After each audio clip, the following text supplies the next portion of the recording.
নাহমাদুহু ওয়া নুসাল্লি আলা রাসূলিহিল কারীম, আম্মা বাদ। হজরত আদম আলাইহিস সালাম দুনিয়ার প্রথম মানুষ এবং প্রথম নবী। মাটির সব উপাদানের নির্যাস একত্রিত করে সুন্দর অবয়ব দিয়ে আল্লাহ তাআলা তাকে নিজ হাতে সৃষ্টি করেছেন। আল্লাহ তাআলা কোরআনুল কারীমে হজরত আদম আলাইহিস সালামের 5টি শ্রেষ্ঠত্ব তুলে ধরেছেন। আল্লাহ তাআলার নিজ হাতে সৃষ্টি। শয়তানকে লক্ষ্য করে আল্লাহ তাআলা পবিত্র কোরআনে এই মর্মে ঘোষণা করেন, আল্লাহ বললেন, হে ইবলিস, আমি নিজ হাতে যাকে সৃষ্টি করেছি তার সম্মুখে সেজদা করতে তোমাকে কিসে বাধা দিল? তুমি অহংকার করলে, না তুমি তার চেয়ে উচ্চ মর্যাদা সম্পন্ন? সূরা সোয়াদ আয়াত 75। দ্বিতীয়ত, রূহ দান। আল্লাহ তাআলা হজরত আদম আলাইহিস সালামকে মাটি দিয়ে তৈরি সম্পন্ন করার পর ফু দেওয়ার মাধ্যমে তাকে রূহ দান করেছিলেন। সেই সুসংবাদটি আল্লাহ তাআলা পবিত্র কোরআনে এভাবে তুলে ধরেন, যখন আপনার পালনকর্তা ফেরেশতাদের বললেন, আমি মাটির মানুষ সৃষ্টি করব, যখন আমি তাকে সুষম করব এবং তাতে আমার রূহ ফুঁকে দেব, তখন তোমরা তার সম্মুখে সেজদায় নত হয়ে যাবে। সূরা সোয়াদ আয়াত 71-72। তৃতীয়ত, সব বস্তুর নামের শিক্ষা। আল্লাহ তাআলা হজরত আদম আলাইহিস সালামকে সৃষ্টি ও রূহদানের পর তাকে সব জিনিসের নাম শিখিয়েছেন, যেন সব সৃষ্টির ওপর তিনি শ্রেষ্ঠত্ব লাভ করতে পারেন। আল্লাহ তাআলা কোরআনুল কারীমে এই শ্রেষ্ঠত্বের কথা এভাবে তুলে ধরেন, আর আল্লাহ তাআলা আদমকে সব বস্তু সামগ্রীর নাম শেখালেন। তারপর সেসব বস্তু সামগ্রী ফেরেশতাদের সামনে উপস্থাপন করলেন। অতঃপর বললেন, আমাকে তোমরা এগুলোর নাম বলে দাও, যদি তোমরা সত্যবাদী হয়ে থাকো। সূরা বাকারার আয়াত 31। ফেরেশতারা বলল, তুমি পবিত্র, আমরা কোনো কিছুই জানি না, তবে তুমি যা আমাদের শিখিয়েছ সেগুলো ব্যতীত। নিশ্চয় তুমি প্রকৃত জ্ঞানসম্পন্ন ও হিকমতওয়ালা। আল্লাহ বললেন, হে আদম, এসবের নাম ফেরেশতাদেরকে বলে দাও।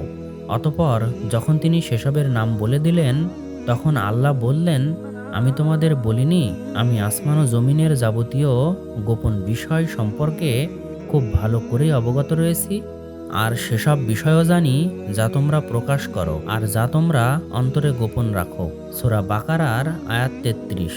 চতুর্থ, ফেরেশতাদের সেজদা। আল্লাহ তাআলা মানুষের প্রতিনিধিত্বের শ্রেষ্ঠত্ব তুলে ধরতে হজরত আদম আলাইহিস সালামকে সেজদা করতে ফেরেশতাদের প্রতি নির্দেশ দেন। ফলে সব ফেরেশতা হজরত আদম আলাইহিস সালামকে সেজদা করে।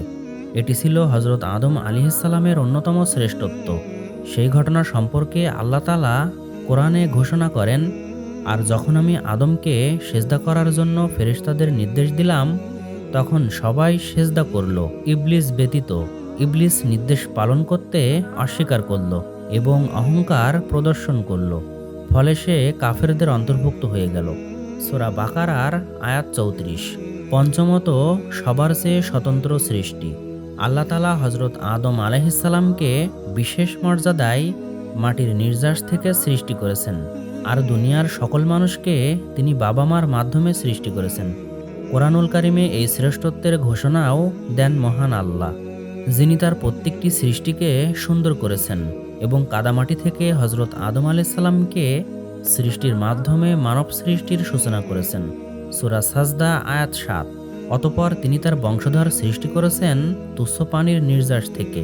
সূরা সাজদা আয়াত 8।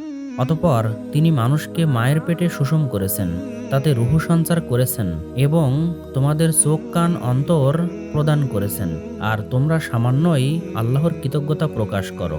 আল্লাহ তাআলা এইসব শ্রেষ্ঠত্বের মাধ্যমে মূলত মানুষকেই সম্মানিত করেছেন। দুনিয়ায় তার প্রতিনিধি হিসেবে মানুষের শ্রেষ্ঠত্ব তুলে ধরেছেন। পক্ষান্তরে বিতাড়িত শয়তান ইবলিস তার যুক্তিতর্ক উপস্থাপন করে অভিশপ্ত হয়ে চির জাহান্নামী হয়েছে।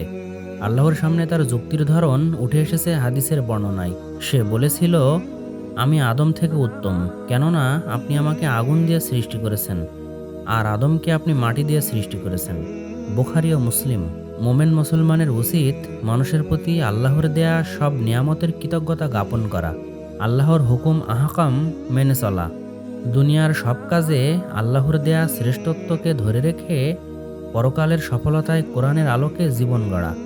আল্লাহ তাআলা মুসলিম উম্মাহকে কোরআনের আলোকে জীবন গড়া এবং আল্লাহর যথাযথ শ্রেষ্ঠত্ব ঘোষণা করার তৌফিক দান করুন।